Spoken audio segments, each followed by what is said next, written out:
Putri Chandrawati terancam hukuman mati setelah penyidik Bareskrim Polri menjerat istri Verdi Sambo tersebut dengan pasal 340 KUHP kasus pembunuhan Brigadir J. Setelah ditetapkan tersangka, PC belum ditahan karena mengirim surat sakit selama 7 hari.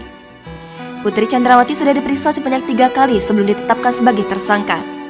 Tanpa kehadiran PC, penyidik melakukan gelar perkara, keterangan saksi dan bukti elektronik CCTV.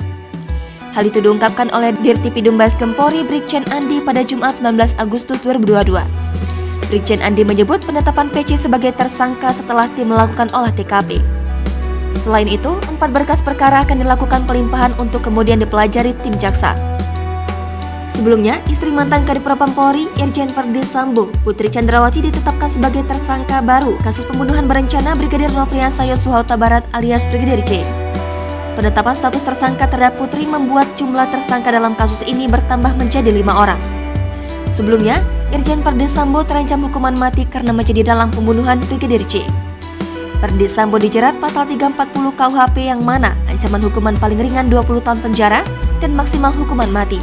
Setelah Verdi Sambo mencabut nyawa Brigadir J dengan kekuasaan yang dimilikinya, Putri Chandrawati disebut masih trauma. Jangan lupa subscribe, share, komen, dan like ya!